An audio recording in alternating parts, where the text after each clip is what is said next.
The following is a special presentation of Tony Curry Radio.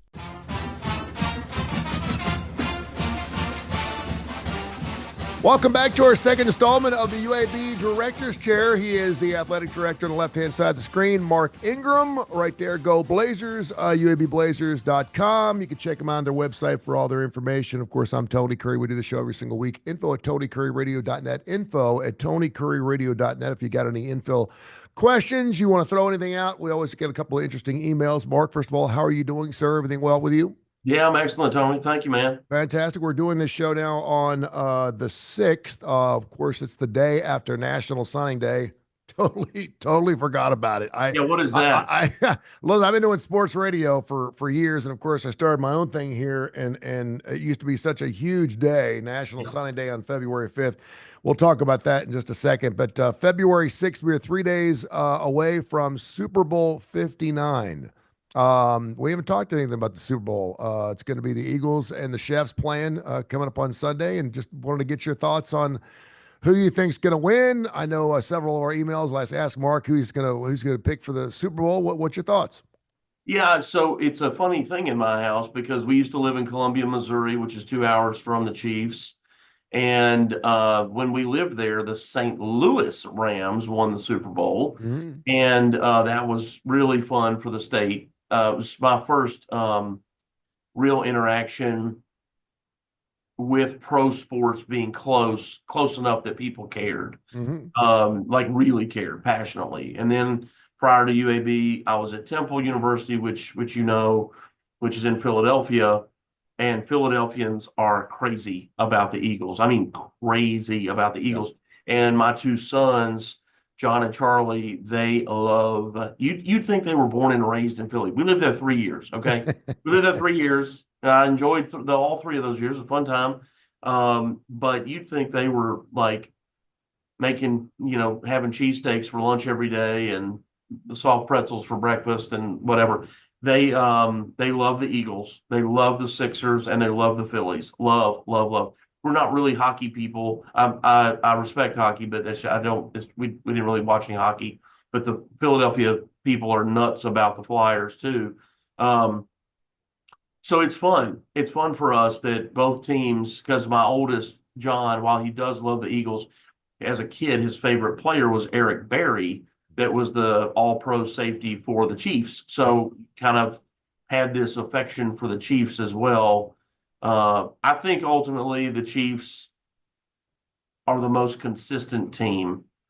The Eagles have struggled to stay healthy, and if they can get all their guys playing healthy, they're going to make a real run at it. And I think the Eagles could win it. I think my house will be likely pulling for the Eagles.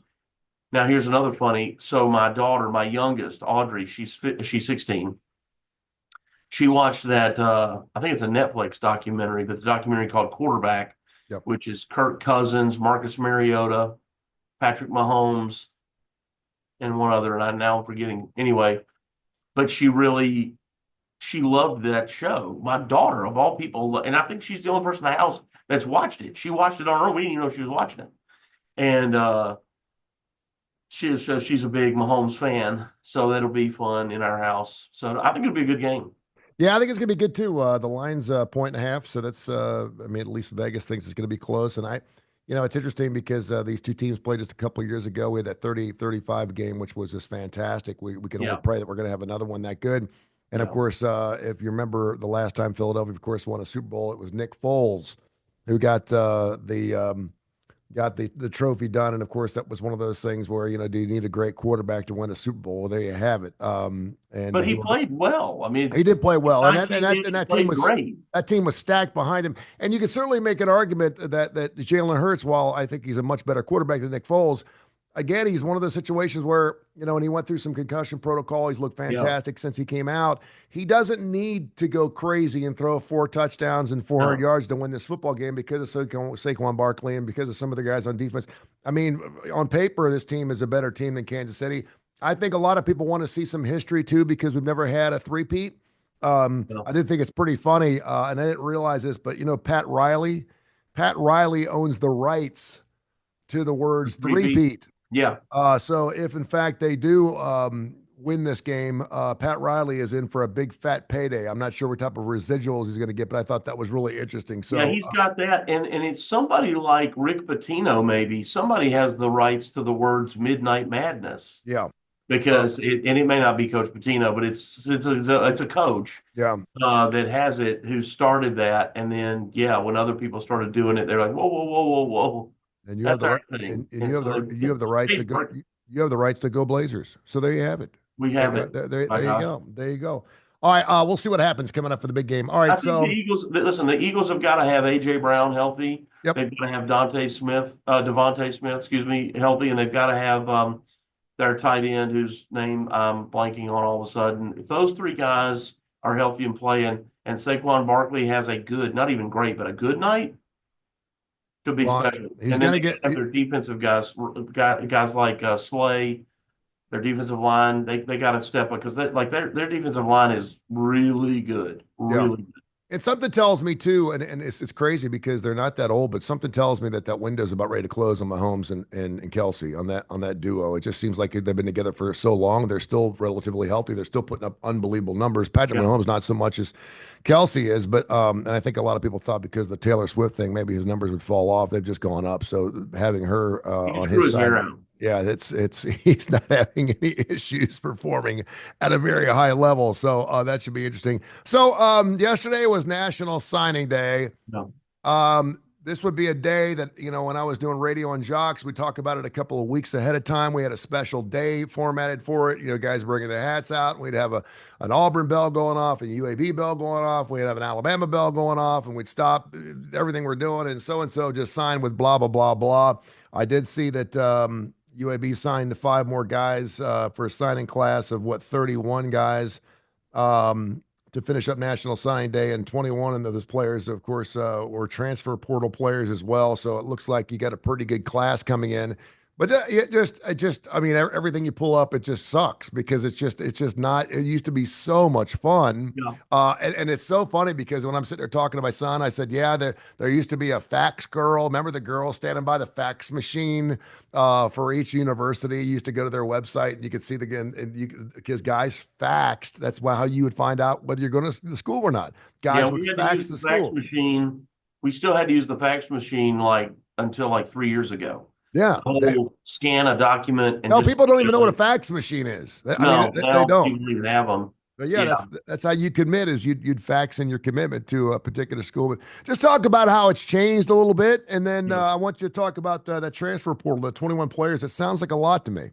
Yeah, so the first Wednesday of February every year used to be National Signing Day in football, and then we moved and we added a December signing period for high school kids, and that was all for the sake of the high school player that's just ready for recruiting to be finished with.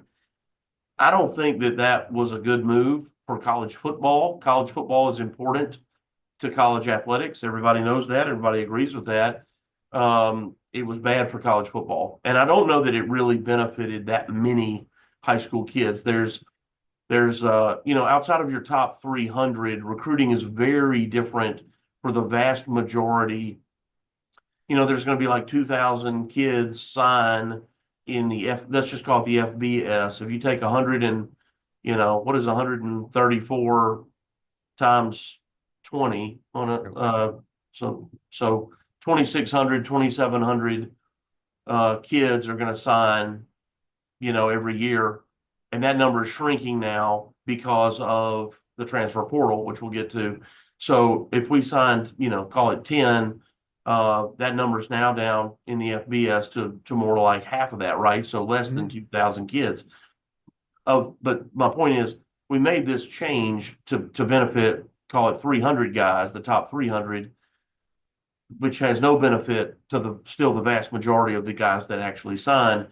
And so why it's bad for college football is that ESPN used to block off the entire day. Oh, yeah. And we owned it. We owned the whole day. And they would track all these guys, particularly the top 300, where were they committing to? And this guy is, you say top 300, if Tony Curry's ranked 270, is that bad? No, it's excellent because you might be 270 overall, but you're the number 4 left guard, you Mhm. know, and because you're not a skill player, you're not in the top 100, you know, you're not a pass rusher, but these are important players. So anyway, you track that all day, and then they would kind of keep track of how the high school ranking your recruiting class based on these stars, which I don't want to say they're irrelevant, but they're sometimes not the most accurate.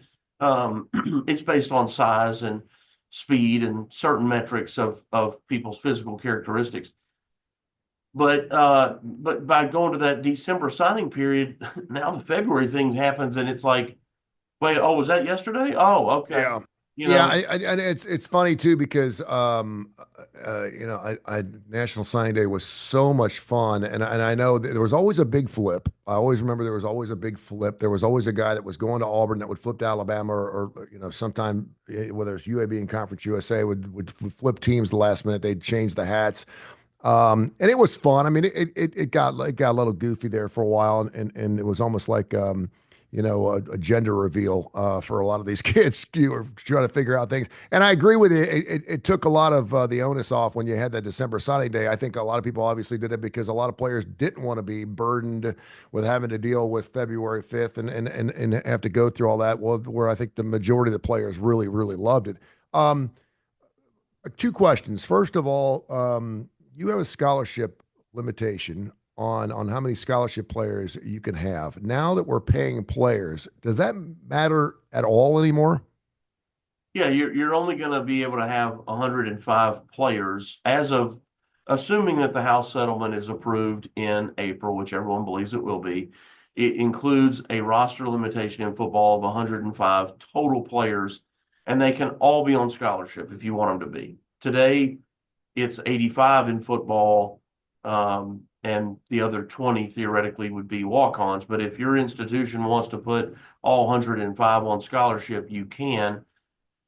I don't know how many people will do that. People initially, the big budget schools were like, yep, we're all in, we're going to do it.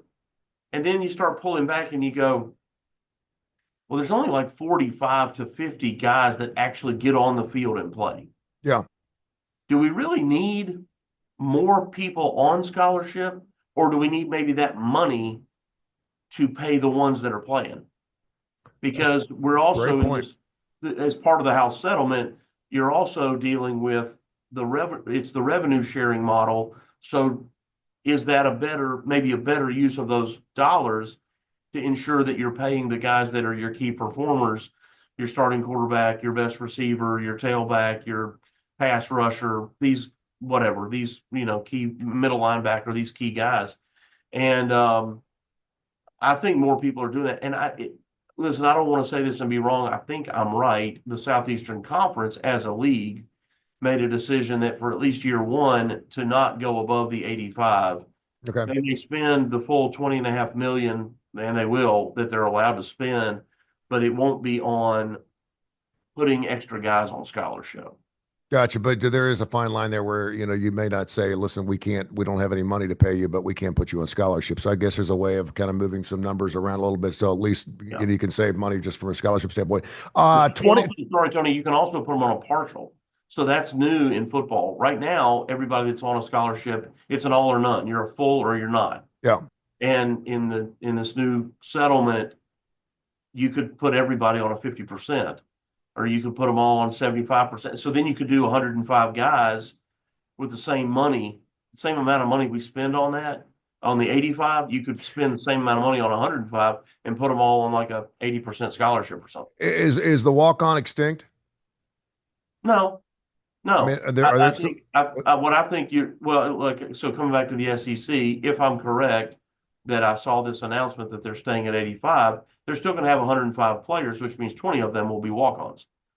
But what it's doing is it's killing the developmental part of the game at the FBS level. We have to have players who can play immediately, which Mhm. is why when you look at our signing class, we have so few high school guys and so many transfer portal guys. We got to have guys that can play immediately. And some of the high school kids we think can.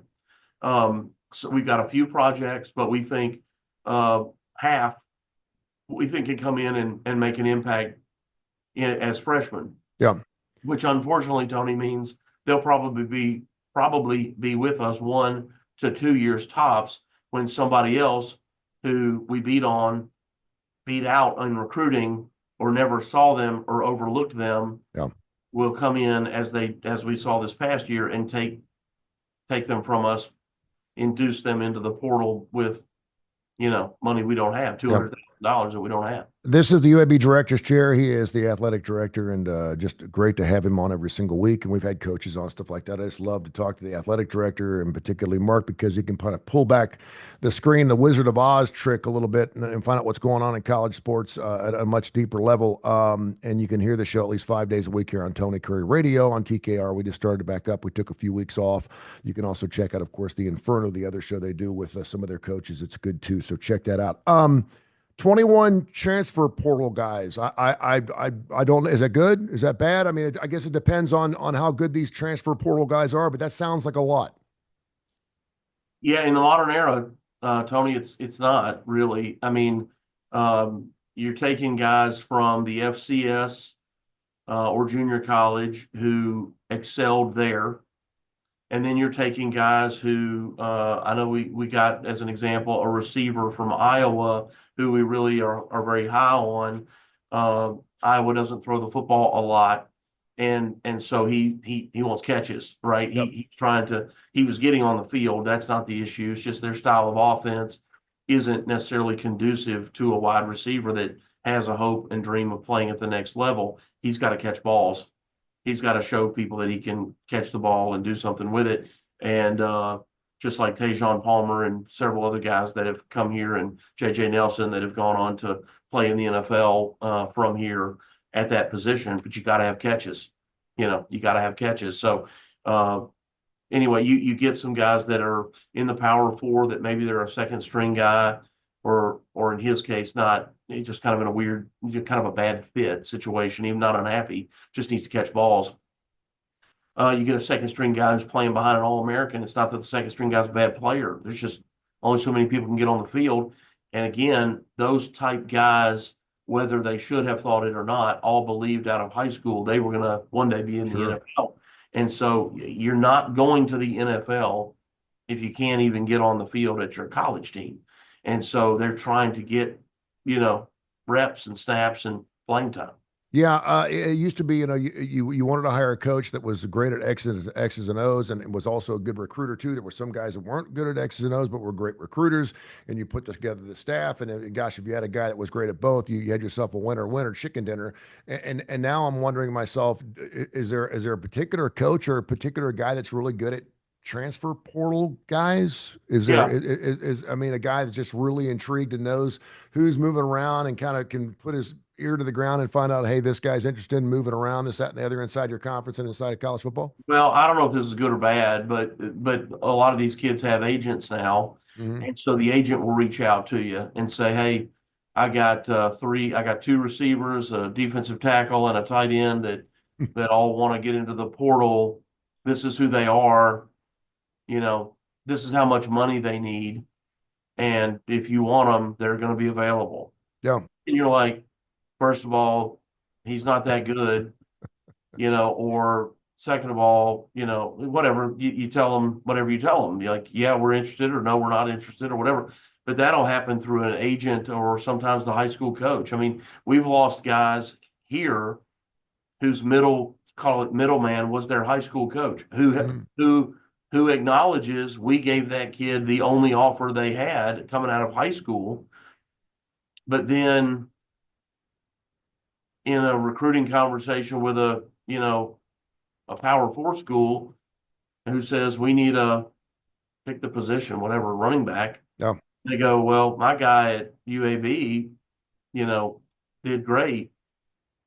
You want me to tell him you're interested in him? I mean, it's kind of like they go, well, shoot, we'd love to have him, And so then high school coach talking to the player, hey, man, I was on the phone with so-and-so at University X, and they'd really like you. And I think they'd pay you this much if you want to go. And they get in the portal. Yeah. And they poof. It's just so it's so crazy. Yeah. It's a lack. I don't want to say a lack of loyalty, but it's just it's taken the relationship part out of all this. Mm-hmm. We used the relationships around the state used to be critical. They're still important it's just different. You're taking fewer guys. The relationships you have with high school coaches are very different. We're probably better off to continue to take more guys out of the FCS ranks who went to, I don't know, Mercer, Chattanooga, something, and really excelled, and that we or others missed in high school, that became better than we thought they would be, and take them there, and they appreciate the opportunity. They moved up. Yeah. Everything we have is probably bigger and fancier and nicer than what they're used to. Different than when you take a guy from the Big Ten or the SEC. You never know. Sometimes they come in and they're awesome.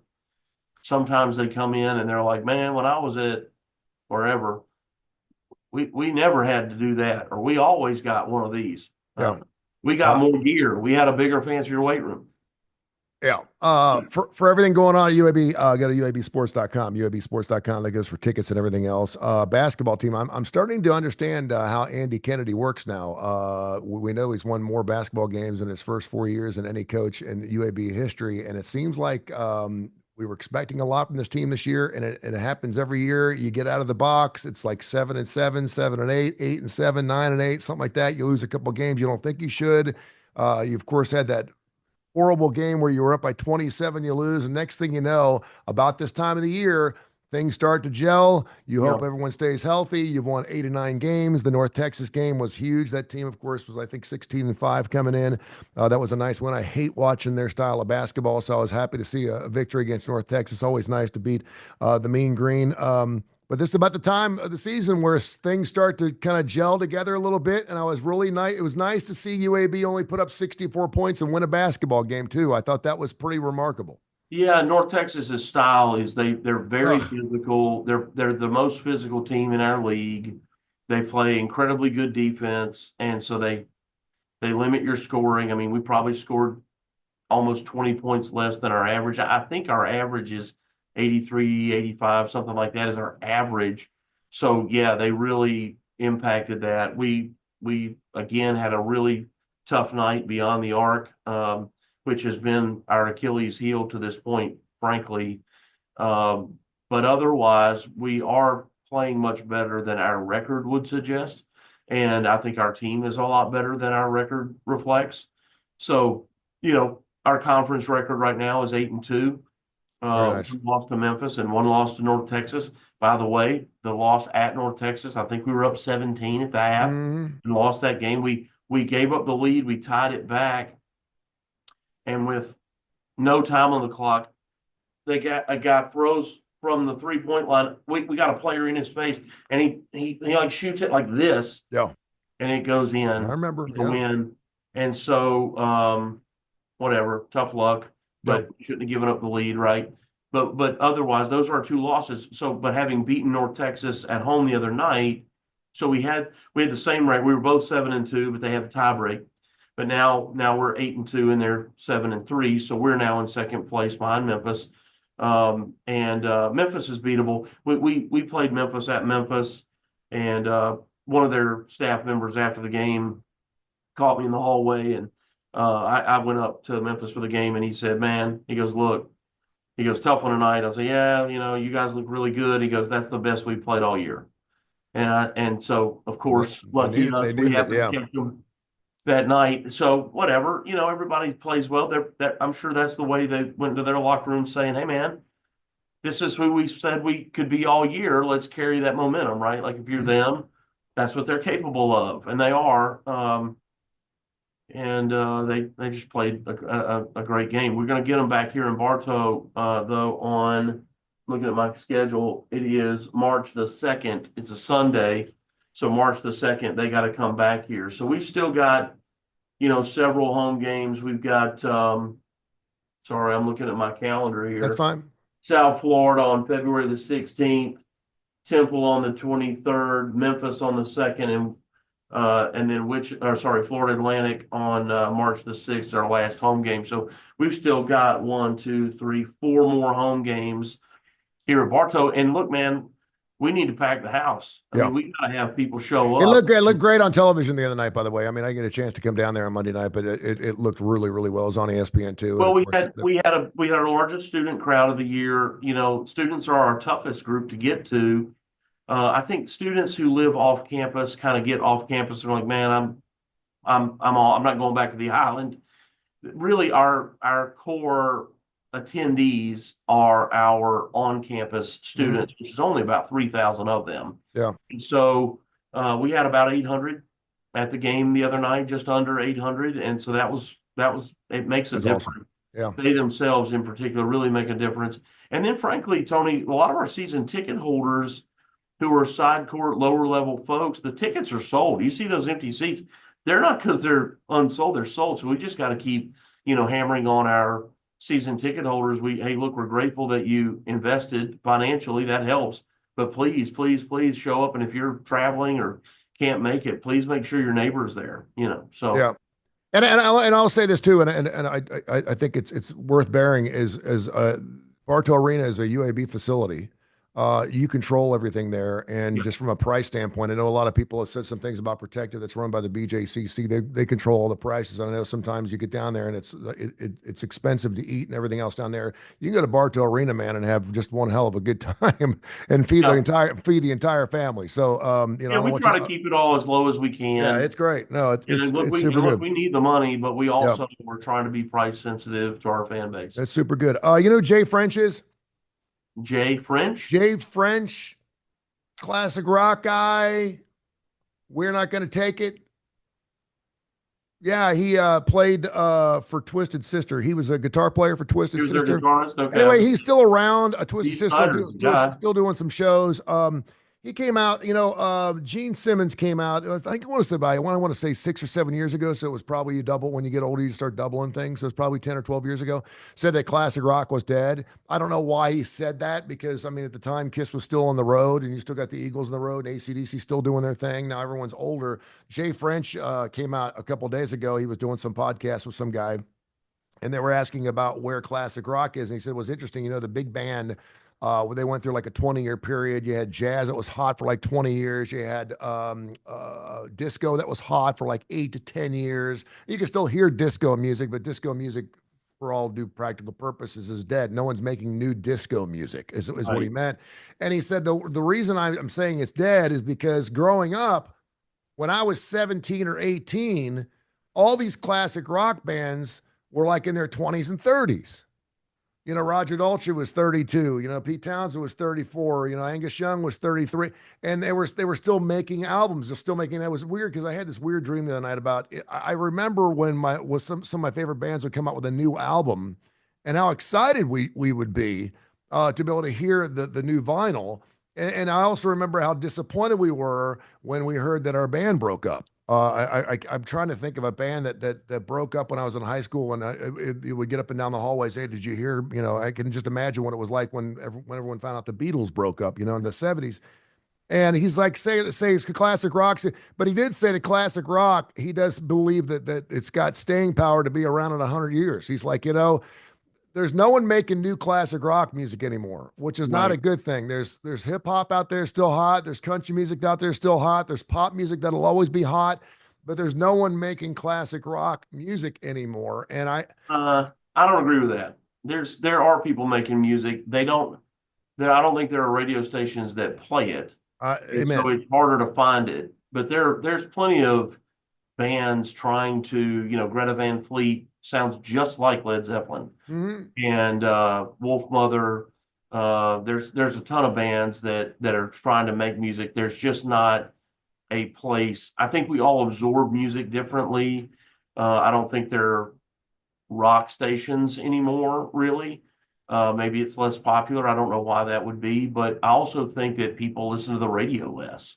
I mean, we're doing this podcast. Like when we were growing up, this kind of thing didn't exist at all. A lot of people get into their car and they got on their Spotify, Apple Music. They're listening to podcasts. I just think they're taking in their music differently and all sorts of media differently. And so that's what I would say. I don't agree. There's a ton of great bands that I enjoy listening to the It is mainstream public doesn't even know they are. sad because we had this thing called AOR. It was album oriented rock, and you had bands that were releasing singles. And album oriented rock was you go extra deep on albums. We get the album and we go 3 or 4 cuts deep. We would not wait for albums to be released as singles. We would actually go play those songs, and so we'd be playing brand new stuff that people hadn't heard. And if it was Boston, it was Boston. I mean, you like Boston. If it was Bob Seger, you were gonna like Bob Seger regardless of whether you heard the song or not yet. And it was just fantastic. And those days will never come back because, Billy Joel's not making new music. James Taylor came out with an album a couple of years ago, but I don't really consider him classic rock. So I guess my point being is nobody out there, I see like Damon Johnson, who was going to go back in the row with Brother Kane. They were going to come out with some new material. And I had a really interesting phone call with him. And he's like, where do I get the stuff played at? In Birmingham, you go to Nashville, you go to the classic rock station, say, hey, play my music, and they won't play it anymore. They will not. And I remember when we first came on the air, when Classic Rock 99 came on the air in 1988, we would play 12 songs an hour. 8 of the songs were classic rock songs from the 60s, 70s, and early 80s. And then the other 4 songs, we'd have 2 songs that were current. That would be like the new Eric Clapton song, the new AC/DC song, the new Boston song, the new Wolfgang song. Yeah. And then the other 2 songs were recurrents. And those were songs, that obviously were played by some of this. So we were playing new music, new classic rock, but it was because it was still coming out, and I listened to Wolfgang, which his album is fantastic. His last album he did is fantastic. It sounds so good. And it's just a damn shame that you can't hear it anywhere. You can't hear it anywhere. It's like Rival Sons is terrific, but nobody knows who they are. If you're not really into it, yeah. Yeah, it's really sad. So anyway, classic rock will always live on, and we'll continue to talk about it. I think they're traveling. It's to your point, like Wolfgang is, like you can see him in concert. Look, man, if you go to one of his concerts, it's full. Yeah. So he's not playing a stadium, but he's playing pretty good sized venues, 3,000 to 5,000 person venues, and they're full. Yeah, and I'm wondering, because these guys aren't coming out with new music, maybe that's why people continue to want to go out and see them. I mean, REO Speedwagon is still doing their thing. Sammy Hagar's still on the road. I mean, these classic rock shows, you look at Cheap Trick is coming to the brand new amphitheater next year. Rod Stewart, who just turned 80, is going to be playing at the amphitheater. Awesome. People still want to see it and they still want to live it. And just because these guys die off doesn't mean their music dies off. It's still there. So great stuff, my friend. Hey, let's catch up next week. Thank you so much for your time. The UAB Director's Chair.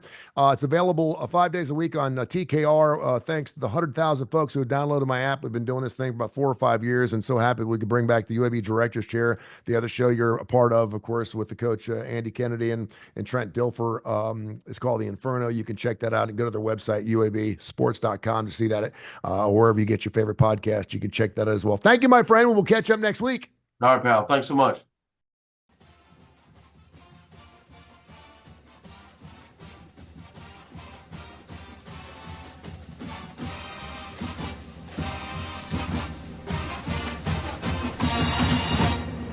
This has been a special presentation of Tony Curry Radio.